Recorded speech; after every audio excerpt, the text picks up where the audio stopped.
एक ज़माना था जब जंग का मैदान यूरोप हुआ करती थी, लेकिन अब एशिया बन चुकी है। इंडिया पाकिस्तान कॉन्फ्लिक्ट के बाद अब ईरान और इज़राइल के दरमियान ये जंग शुरू हो चुकी है। और इसके बारे में आपके जितने भी सवालात हैं उन सब के जवाब मैं देने की कोशिश करूँगा इस वीडियो में। इसमें से जो सबसे पहला क्वेश्चन होगा कि इज़राइल ने ये जंग क्यों शुरू की है, और इसके बाद अमेरिका क्या इज़राइल को हेल्प कर रहा है कि नहीं, और जो ईरान के प्रॉक्सीज़ थे वो क्यों फ़ेल हो चुके हैं, ईरान की इंटेलिजेंस क्यों फ़ेल हुई है, और जो अरब मिडल ईस्ट के कंट्रीज़ हैं वो ईरान की हेल्प क्यों नहीं कर रहे, और ईरान का जो बैकफायर है यानी रिटेलिएशन वो किस हद तक किया है ईरान ने। और उसके बाद एंड में हम देखेंगे कि अमेरिका का रोल क्या है इस जंग के अंदर और ख़िते में इसका क्या असर होने वाला है। इन तमाम सवालों के जवाब इसी वीडियो में मैं आपको देने की कोशिश करूँगा, और जो भी बातें हैं वो जो है इंटरनेशनल मीडिया के रिसोर्सेज से ली गई हैं, ये कोई व्हाट्सएप ग्रुप से नहीं उठाई गई हैं। चलें सबसे पहले बात करेंगे कि इज़राइल ने आखिर ये वॉर शुरू क्यों की। ईरान ने ये गलती की कि उन्होंने कुछ दिन पहले ही ये बता दिया था कि हम जो है बहुत करीब आ चुके हैं न्यूक्लियर वेपन बनाने में, इनरिच करने में, और यही बात इज़राइल को खटक रही थी क्योंकि ख़िते के अंदर इज़राइल को अगर कोई अटैक कर रहा था तो वो ईरान था। इसीलिए इज़राइल नहीं चाहता था कि ईरान जो है न्यूक्लियर पावर बन जाए, और उसने उसके न्यूक्लियर पावर बनने से पहले ही वो चाहता था कि उसके न्यूक्लियर ठिकानों को ठिकाना जो है वो अटैक किए जाए और उनके न्यूक्लियर वेपन्स को तबाह किए जाए, बर्बाद किए जाए। तो इसी मकसद से इज़राइल ने 13 जून की रात को, 12 जून की रात और 13 जून की सुबह को जो है उन्होंने ये अटैक किया है जुम्मे के दिन, और ऑपरेशन राइजिंग लायन के नाम से उन्होंने लॉन्च किया है मुख्तलिफ़ जगहों पे। तकरीबन उन्होंने 100 साइट्स जो हैं वो ईरान के टारगेट किए हैं, और न्यूक्लियर फैसिलिटीज़ के साथ साथ उन्होंने सीनियर कमांडर्स के रेजिडेंट्स को भी अटैक किया है, जिसमें भारी भरकम नुकसान हुआ है ईरान का। तकरीबन 78 जो है वो टॉप लीडरशिप और टॉप जो है मिलिट्री पर्सनल्स जो हैं वो मारे गए हैं, जिसमें आर्मी चीफ भी शामिल थे, और जो है बड़े बड़े साइंटिस्ट भी शामिल थे उसमें, और 330 के करीब जो है वो ज़ख्मी भी हुए हैं लोग।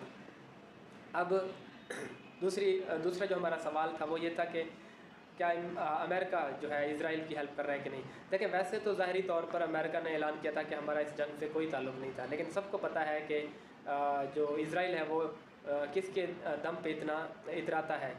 तो जो है अमेरिका हमेशा से इसको सपोर्ट करता आ रहा है और करेगा, लेकिन बैक डोर से करेगा, फ्रंट डोर से नहीं करेगा। और अमेरिका किस तरह से मदद कर रहा है वो आगे हम डिटेल में आखिरी पॉइंट में देखेंगे। अब नेक्स्ट क्वेश्चन था कि ईरान के जो प्रॉक्सीज़ थे वो कैसे फेल हो गए।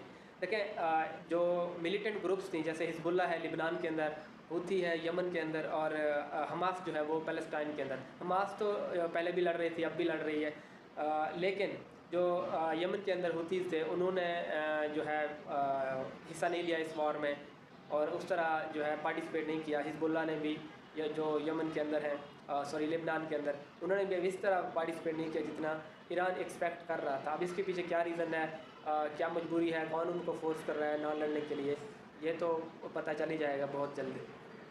नेक्स्ट जो है पुअर इंटेलिजेंस, जो हमने बात की थी, एक तो उनका ये फेलियर था कि उन्होंने न्यूज़ लीक की थी बहुत पहले ही, और दूसरा जो ये इतना बड़ा हमला होने से पहले उनको इंटेल जो है वो मिलने चाहिए थे, और उनको जो है जो अपना जो डिफेंस सिस्टम है वो एक्टिवेट रखना था।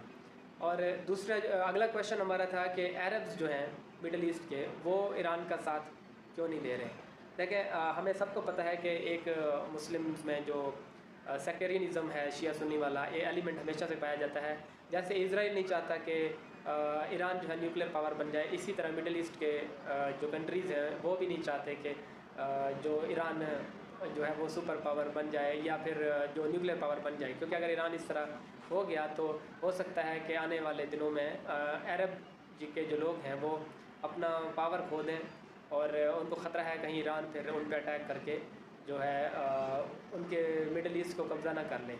ये डर भी है उनको, इस वजह से भी वो जो है सपोर्ट नहीं करते ईरान को। और अगला क्वेश्चन था हमारा कि ईरान का जो है रिटेलिएशन, ईरान ने बैकफायर किया है, रिटेलिएट किया है, उसमें ऑपरेशन उन्होंने शुरू किया है ट्रू प्रॉमिस 3, जिसको उर्दू में वादा सादिक 3 के नाम से जाना जाता है, और ऑलमोस्ट 150 बैलिस्टिक मिसाइल जो है ईरान ने लॉन्च किए हैं, और 100 से ज़्यादा ड्रोन्स जो है इसराइल के ऊपर जो है लॉन्च किए हैं ईरान ने।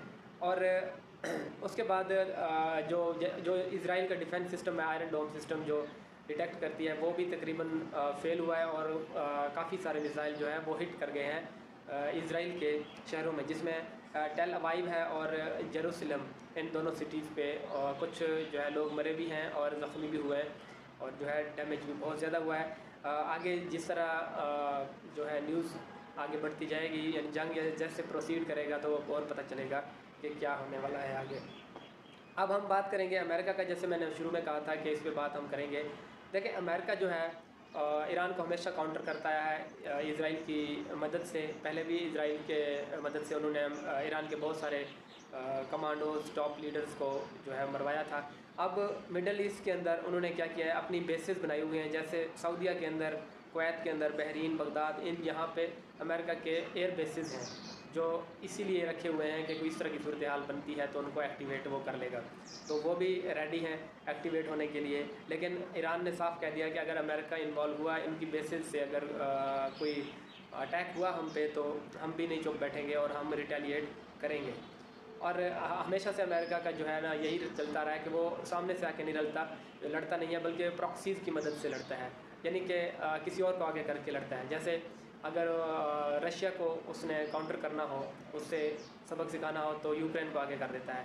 और इसी तरह अगर ईरान को जो है धमकाना हो या उससे जो है नुकसान पहुंचाना हो, तो इसराइल को आगे कर देता है। और इंडिया को नुकसान पहुंचाना हो तो पाकिस्तान को आगे कर देता है। इसी तरह चाइना को अगर काउंटर करना हो तो ताइवान को आगे कर देता है। हमेशा से यही करता आ रहा है यूएस। और अब हम जो है बात करेंगे कि नेक्स्ट क्या होने वाला है।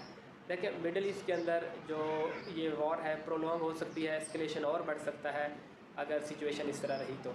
अब देखना ये होगा कि क्या रशिया, चाइना और पाकिस्तान ईरान की हेल्प करेगा कि नहीं, और जो प्रॉक्सीज़ हैं क्या वो दोबारा से एक्टिव होंगे कि नहीं, या फिर ईरान जो है इस जंग में अकेला रह जाएगा। नेक्स्ट जो भी जो प्रोग्रेस होगा इसमें, इस कॉन्फ्लिक्ट में, इंशाल्लाह आपके साथ शेयर करने की कोशिश करेंगे। अगर आप न्यू हैं तो प्लीज़ चैनल को सब्सक्राइब कर लें, और आपको वीडियो अगर अच्छी लगी तो अपने दोस्तों के साथ शेयर करें, और वीडियो को लाइक भी करें। Thank you very much, see you in the next video.